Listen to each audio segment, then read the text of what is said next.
Bine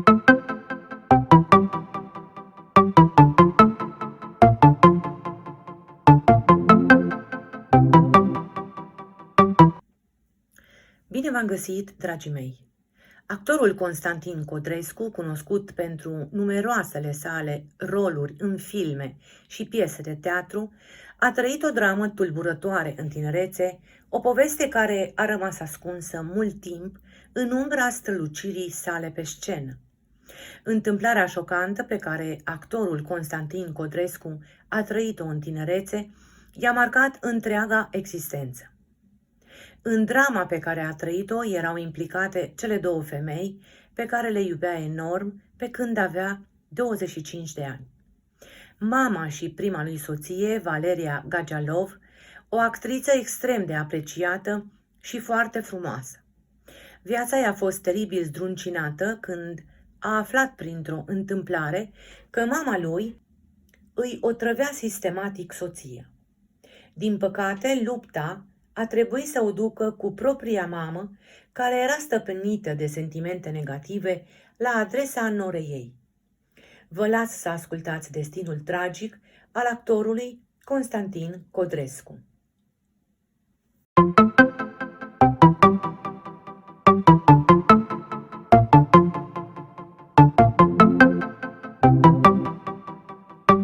Constantin Codrescu, care mărturisea că a încercat să rămână om într-o lume străină, a murit în data de 13 noiembrie în anul 2022.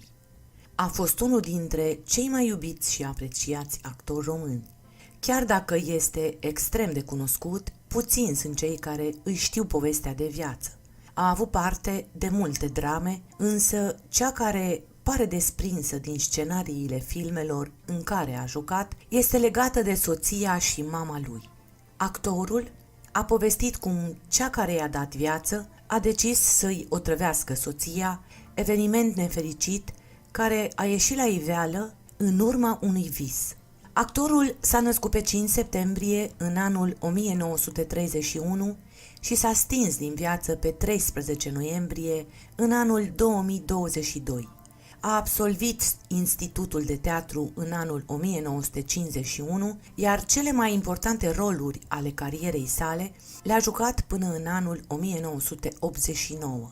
Prima apariție pe marele ecran a fost în anul 1953, jucând un rol în Nepoții Gornistului.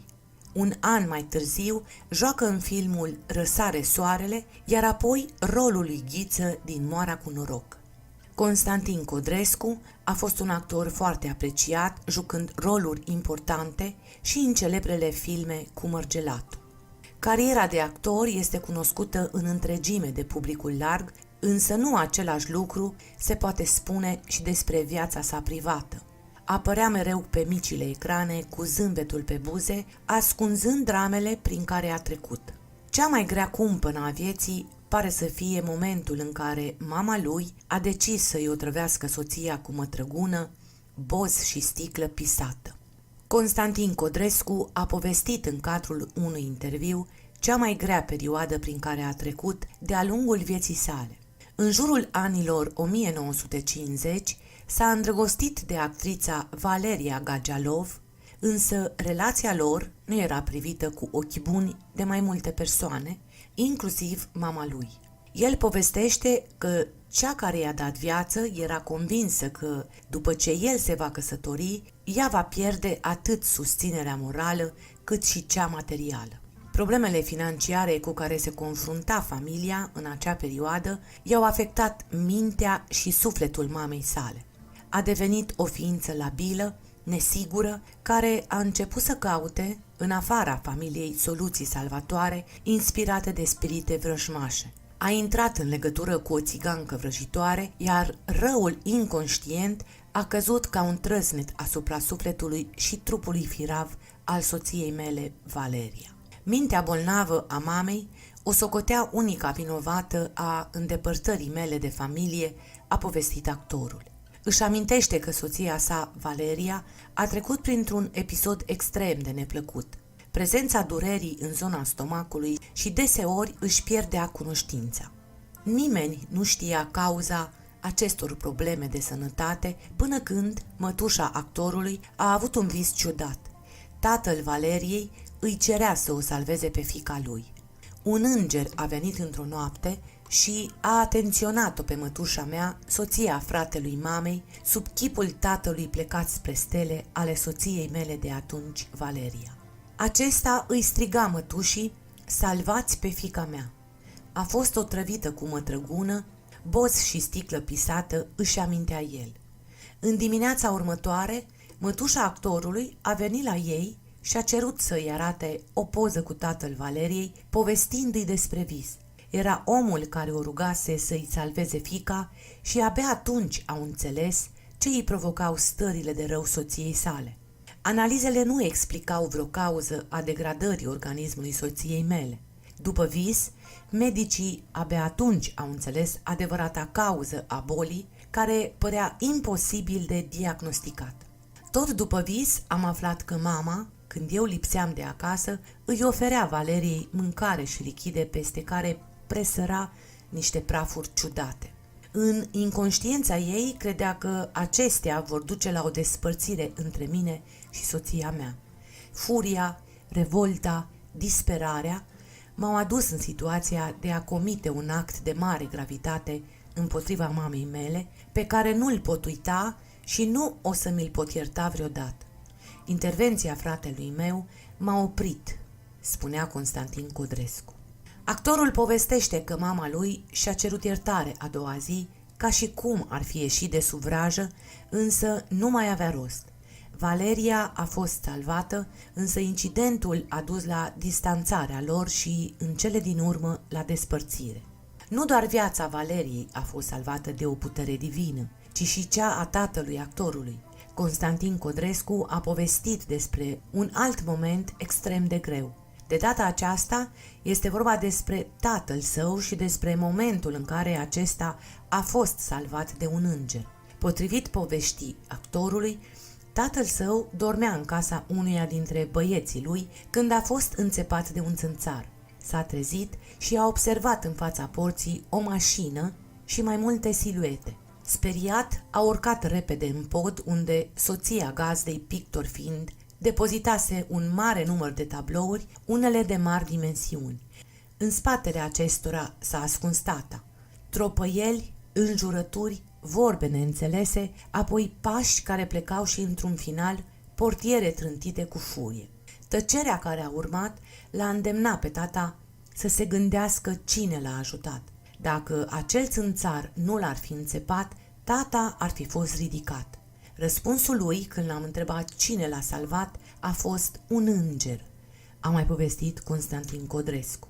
După despărțirea de Valeria, Constantin Codrescu a cunoscut-o pe Marga Barbu, cea alături de care a jucat în filmul Nepoții Gornistului. La scurtă vreme, cei doi s-au căsătorit, dar mariajul lor nu a durat prea mult, despărțindu-se după câțiva ani.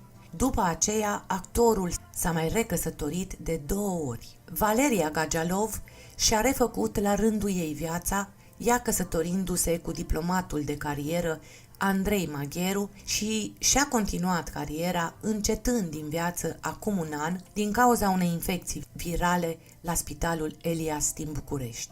O altă poveste de roman este legată de fiica adoptivă a regretatului actor. Anca Codrescu are 43 de ani, 2 copii și a avut o viață grea de mică. Anca Codrescu nu este fiica de sânge a actorului. Aceasta a fost adoptată în timpul primului său mariaj, când, împreună cu prima sa soție, s-a gândit că un copil i-ar putea uni mai mult. Anca a fost luată în familia actorului cu toate actele adopției în regulă, numai că relația dintre părinții săi adoptivi nu s-a îndreptat odată cu prezența sa în viața lor, astfel că a survenit divorțul. Ea a rămas ba la mama, ba apoi la tata, până a devenit majoră când s-a căsătorit. Nu a avut o viață ușoară, a născut 2 copii și apoi a divorțat.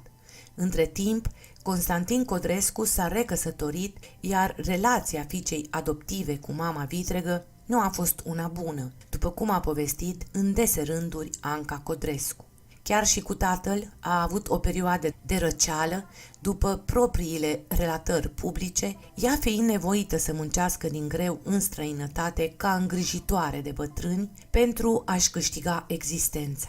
La aflarea veștii că tatăl său s-a stins, Anca a revenit în țară, din Spania, și a participat la funerali. Ulterior, a așteptat cu emoție să vadă testamentul lăsat de tatăl său. Ea a spus că ar fi fost de fapt 3 asemenea documente, iar într-unul din ele era menționată cu o jumătate dintr-o garsonieră în care locuise bunica sa Eugenia. Imobilul însă, deținut pe din două cu o verișoară, ar fi fost vândut fără acordul său. Prin urmare, rămasă fără nimic din averea tatălui, Anca Codrescu a pornit lupta în instanță, bazându-se pe rezerva succesorală.